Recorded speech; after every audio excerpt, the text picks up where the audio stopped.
Students, आज के video में हम बात करेंगे वॉशिंग सोडा की। वॉशिंग सोडा का केमिकल फॉर्मूला होता है Na2CO3.10H2O। इसके केमिकल नाम की हम बात करेंगे Na2CO3। इसे बोलेंगे सोडियम CO3 को कार्बोनेट।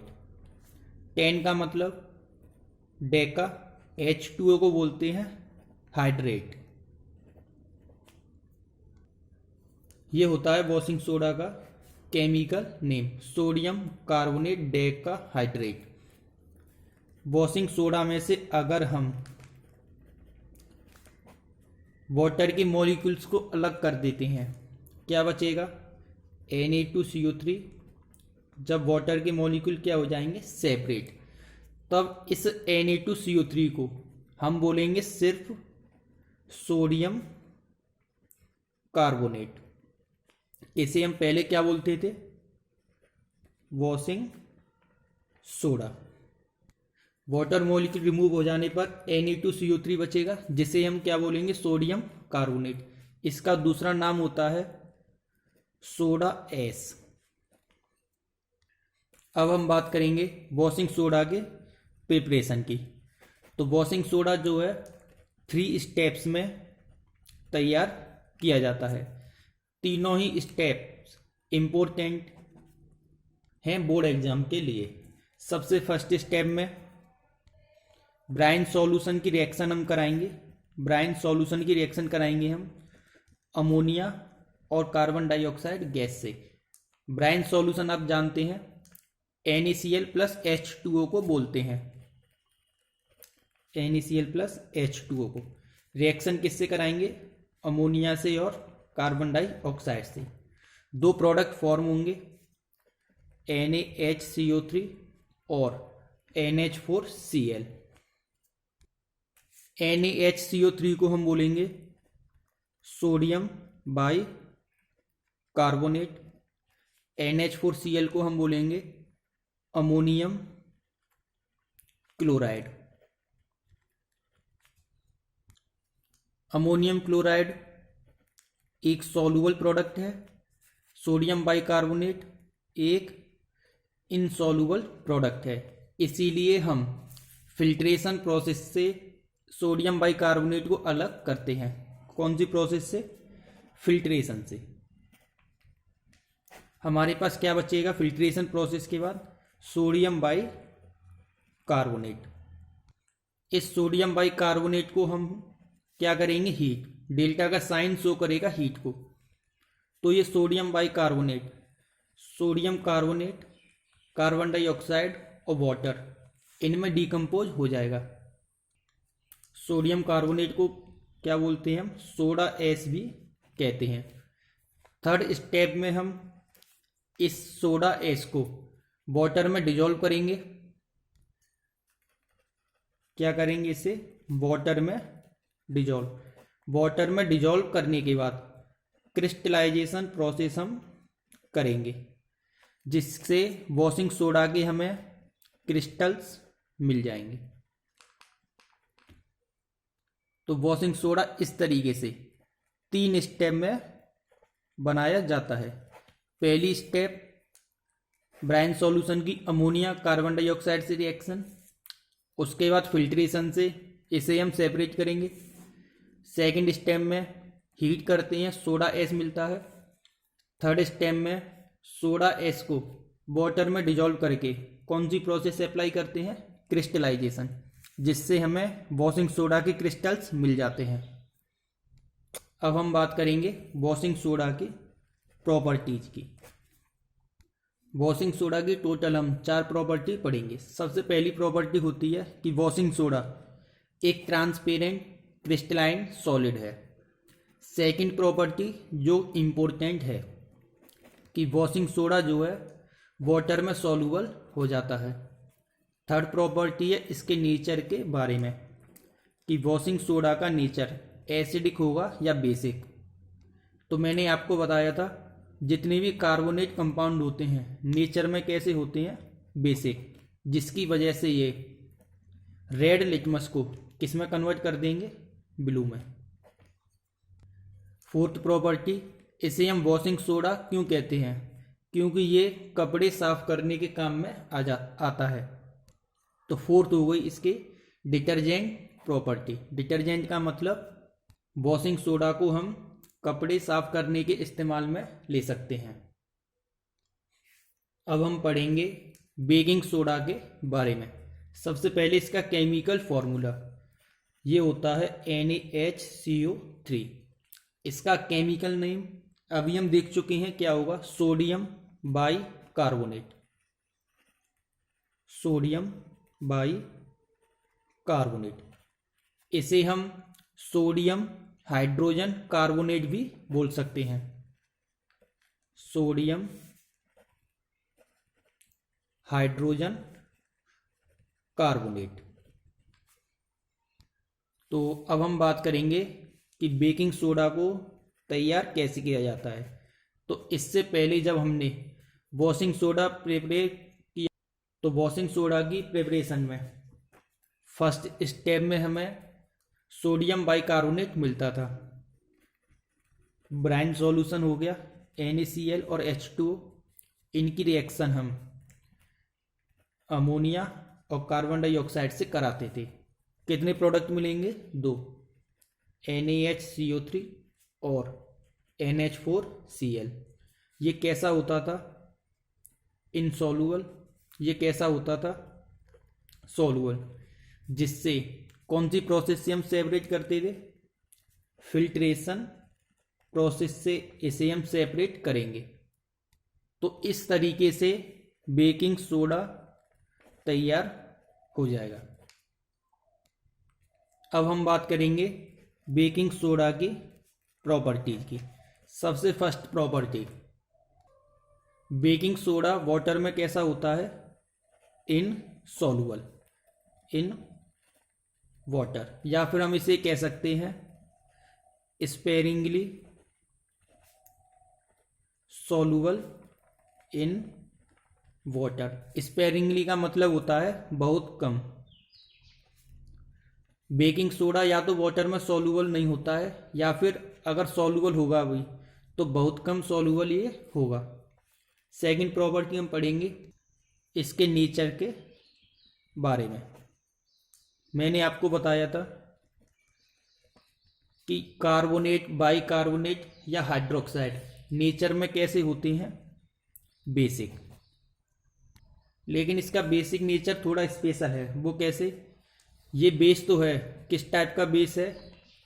ये एक माइल्ड और नॉन कोरोजिव बेस है। माइल्ड का मतलब बेकिंग सोडा एक सॉफ्ट, नॉन कोरोजिव का मतलब ये जलाएगा नहीं, ये हमें नुकसान नहीं पहुंचाएगा। इस टाइप का ये बेस है, माइल्ड और नॉन कोरोजिव। इन दोनों पॉइंट को आप याद रखना कि बेकिंग सोडा किस टाइप का बेस होता है। माइल्ड और नॉन कोरोजिव बेस ये होता है। थर्ड प्रॉपर्टी हम बात करेंगे एक्शन ऑफ हीट, कि बेकिंग सोडा को गर्म करेंगे तो इस पर क्या इफेक्ट पड़ेगा। अभी हम देख चुके हैं कि बेकिंग सोडा को जब हम हीट करते थे, गर्म करते थे, तो ये क्या बनाता था? सोडियम कार्बोनेट, कार्बन डाइऑक्साइड और वाटर, इन तीनों में ये डिकम्पोज हो जाता था। तो हम कह सकते हैं कि बेकिंग सोडा को गर्म करने पर ये सोडा एस बनाता है। सोडा एस यानी कि सोडियम कार्बोनेट, और कार्बन डाइऑक्साइड गैस क्या करता है? इवॉल्व। इवॉल्व का मतलब बाहर निकालना। तो ये हो गई इसकी प्रॉपर्टीज, इनसॉल्युबल इन वाटर या स्पेरिंगली, नेचर और हीट का क्या इफेक्ट इस पर पड़ता है। अब हम बात करेंगे यूजेस ऑफ बेकिंग सोडा। तो बेकिंग सोडा के हमें 3 यूज पढ़ने हैं, तीनों ही यूज इम्पोर्टेंट्स हैं। सबसे पहले अभी मैंने आपको बताया था बेकिंग सोडा माइल्ड और नॉन कोरोजिव बेस होता है। माइल्ड का मतलब सॉफ्ट होता है, नॉन कोरोजिव का मतलब ये हमें नुकसान नहीं पहुंचाएगा। इसीलिए इसका इस्तेमाल हम एसिडिटी खत्म करने में करेंगे। To remove acidity. हम जानते हैं एसिडिटी किसकी वजह से होती है, जब स्टोमक में ज़्यादा HCl रिलीज हो जाता है तब एसिडिटी होती है। तो इसे ख़त्म करने के लिए किसका इस्तेमाल हम करेंगे, बेकिंग सोडा का, क्योंकि ये सॉफ्ट है और हमें ये नुकसान नहीं पहुंचाएगा। जब बेकिंग सोडा का इस्तेमाल हम एसिडिटी ख़त्म करने के लिए करते हैं तब बेकिंग सोडा को हम क्या बोलेंगे, एंटासिड। एंटासिड का मतलब होता है एंटी एसिड, या फिर वो सब्सटेंस जो एसिडिटी को ख़त्म करते हैं एंटासिड कहलाते हैं। सेकंड यूज होता है बेकिंग सोडा का बेकिंग पाउडर बनाने में। बेकिंग सोडा और बेकिंग पाउडर दोनों अलग अलग होते हैं। तो बेकिंग सोडा से बेकिंग पाउडर हम बनाएंगे। बेकिंग सोडा में अगर हम कोई माइल्ड एडिबल एसिड मिक्स कर दें तो क्या बन जाएगा, बेकिंग पाउडर। माइल्ड का मतलब सॉफ्ट, एडिबल का मतलब जिसे हम खा सकते हैं। अगर इस तरीके का एसिड बेकिंग सोडा के साथ मिक्स कर दिया जाए तो क्या बन जाएगा, baking powder. For example tartaric acid एक माइल्ड एडिबल एसिड होता है। तो इस तरीके से हम बेकिंग पाउडर बना सकते हैं। बेकिंग पाउडर का इस्तेमाल हम किसी भी फूड को साइज में बड़ा करने के लिए, उसे सॉफ्ट बनाने के लिए और स्पंजी बनाने के लिए करते हैं। फूड को साइज में बड़ा, सॉफ्ट और स्पंजी बनाने के लिए करते हैं। फॉर एग्जाम्पल जब हम केक बनाते हैं तब बेकिंग पाउडर का इस्तेमाल इस केक को साइज में बड़ा, सॉफ्ट और स्पंजी बनाने के काम में होता है। तो बेकिंग पाउडर काम कैसे करता है, बेकिंग पाउडर में दो कंपोनेंट होते हैं, बेकिंग सोडा और टार्टरिक एसिड। बेकिंग सोडा गर्म होने पर सोडियम कार्बोनेट और कार्बन डाइऑक्साइड देता है, और क्या देता है, H2O। जो कार्बन डाइऑक्साइड गैस होती है, जब कार्बन डाइऑक्साइड गैस फूड में से बाहर निकलेगी तो ये फूड को सॉफ्ट बना देगी, साइज में बड़ा बना देगी और स्पंजी बना देगी। टार्टरिक एसिड का क्या इस्तेमाल हुआ, देखो टार्टरिक एसिड इस सोडियम कार्बोनेट को, सोडियम कार्बोनेट का नेचर कैसा है, बेसिक, क्या कर देगा, न्यूट्रलाइज कर देता है।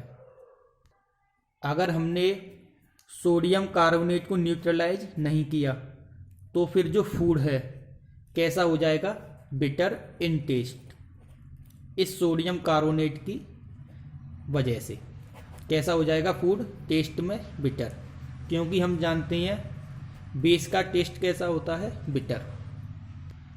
तो टार्टरिक एसिड का सिर्फ सोडियम कार्बोनेट को न्यूट्रलाइज करने के काम में आता है, और ये तीनों काम कौन करता है, सिर्फ कार्बन डाइऑक्साइड। बेकिंग सोडा का थर्ड यूज है एज ए फायर एक्सटिंग्विशर, यानी कि आग बुझाने वाले सिलेंडर में इसका इस्तेमाल हम करते हैं। फायर एक्सटिंग्विशर के अंदर बेकिंग सोडा होता है और क्या होता है, एसिड। बेकिंग सोडा और एसिड, इनके बीच में केमिकल रिएक्शन होती है जिससे कार्बन डाइऑक्साइड गैस बनती है। कार्बन डाइऑक्साइड गैस किसी भी फ्लेम के ऊपर जहाँ पर आग लगी हुई होती है उसके ऊपर एक इस तरीके से कवर बना लेती है।